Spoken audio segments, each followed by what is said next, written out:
morning, my dear student. So, in the previous day's lecture, I have completed about the second law of thermodynamics. And in the second law in thermodynamics, I have told you about your Kelvin-Planck statement, Clausius statement.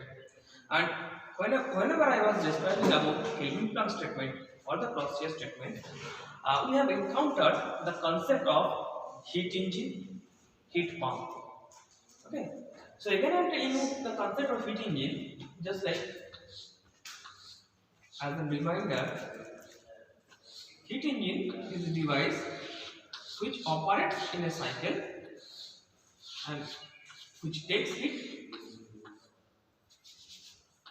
from a temperature reservoir, which is known as thermal energy reservoir or source, and this one is sink.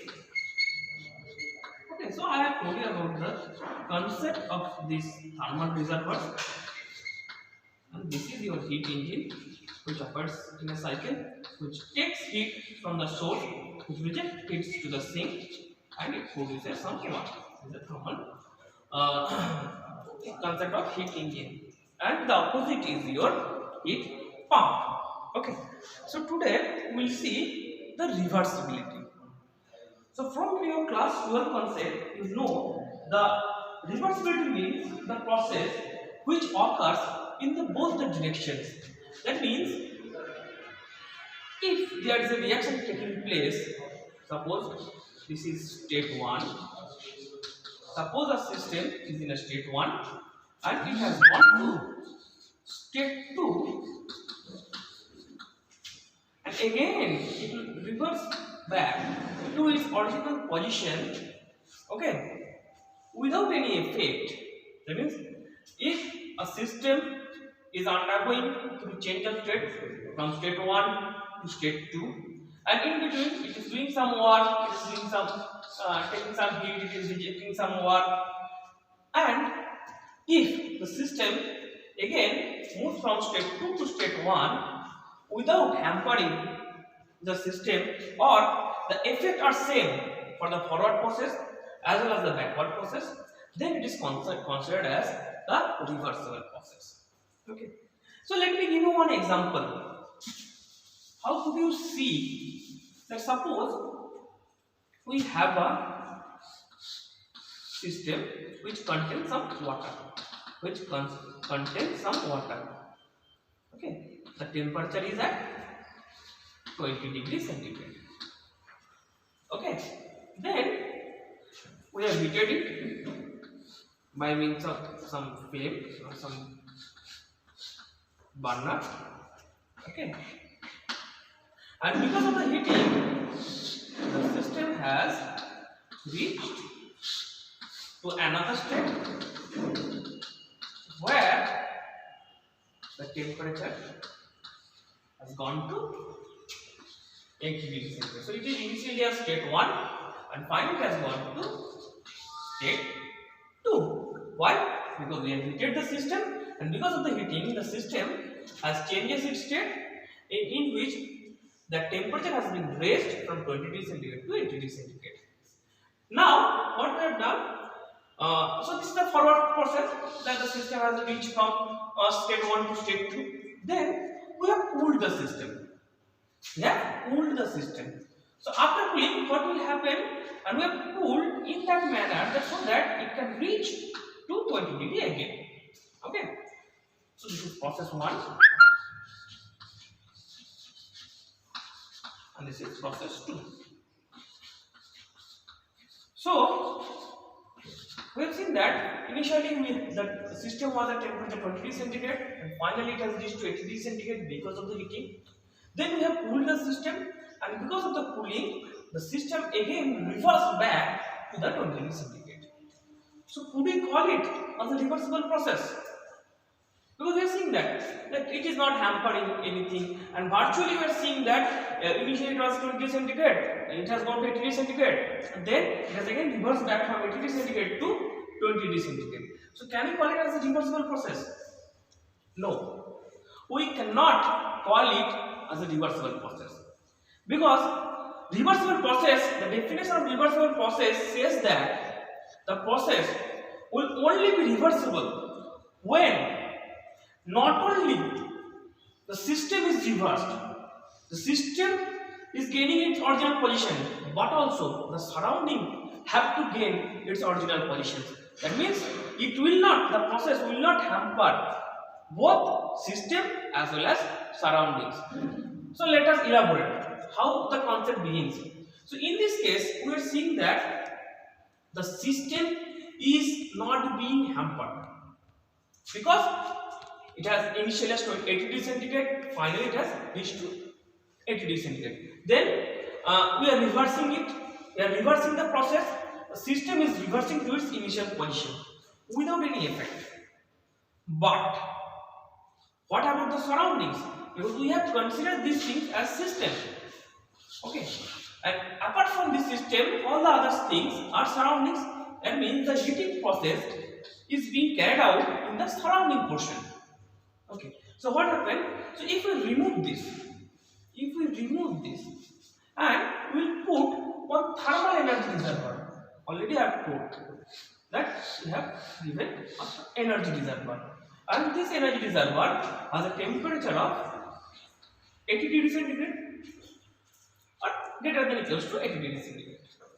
Okay, so the energy reservoir has a temperature of 80 degrees centigrade or more than that. Okay, so as it is in 80 degrees centigrade, and if it comes in contact with the system, what will happen? The heat will transfer. Okay, and because of this heat transfer, this temperature will be raised to 80 degrees centigrade. So this is our forward step. Okay, now our backward step. So now we have to again we have to take the system from 80 degrees centigrade to 20 degrees centigrade. How it would be possible? So again we will use one more energy reservoir, thermal energy reservoir, but whose temperature is less than 20 degrees centigrade. So temperature is less than or equal to 20 degrees centigrade, so that the system can reach easily to 20 degrees centigrade. Okay. Now, whenever this system or this energy reservoir will come in contact with this state 2 of the system, what will happen? The heat will transfer from this system, which is at state 2, to this energy reservoir. Okay, that means whatever heat, suppose the heat is given by the amount of Q. Okay, and that heat has been given by a surroundings whose temperature is at 80 degrees centigrade or more than that. Now, whenever we are trying to reverse back the system, we have to take help of another energy reservoir which is at 20 degrees centigrade, and that heat will be transferred from this 80 degrees centigrade to this 20 degrees centigrade. Suppose the same amount of heat is transferred, so that it will reach to 20 degrees centigrade. Now, the concept lies over here. Look at over there. This Q or this heat belongs to this energy reservoir, because this energy reservoir has provided that heat to this system. So what we have to do? We have to fetch this Q from this lower temperature body, and we have to put that heat to this high temperature body. That means we have to transfer the heat of the amount of Q from this energy reservoir to this energy reservoir. Okay, that means we have to transfer the heat from this energy reservoir to this energy reservoir.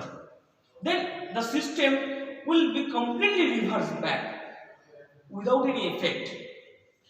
But is it possible to transfer the heat from a low temperature body to high temperature body?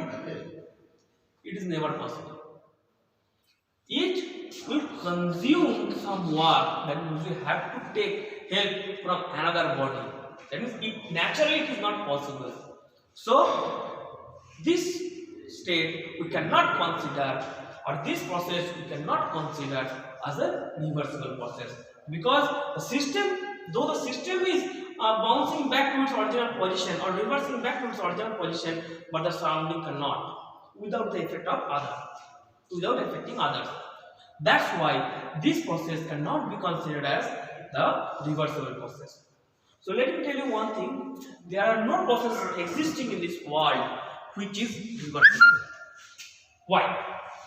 Okay. So we have understood the concept of reversibility. Okay. And I have told you that there is no process in this world which is reversible. Okay. So why there is no process that is reversible? So let me explain. So to understand this thing, we have to understand what are the causes of irreversibility. Okay. So basically, there are two causes of irreversibility. One is the major cause is lack of equilibrium. Lack of equilibrium. And the minor cause is the effect of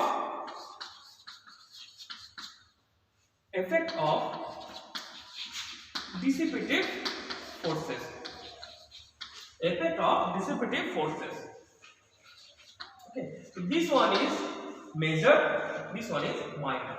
Let me elaborate about this. Let me explain about this. What is the effect of dissipative forces?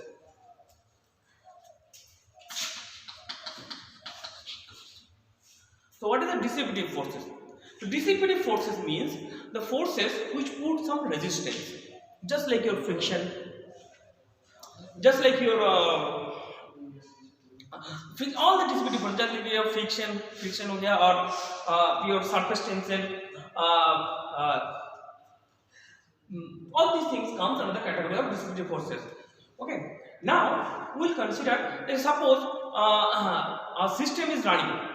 A system is running from initial position, which at distance 0 kilometer, and then it has reached to 21 kilometer.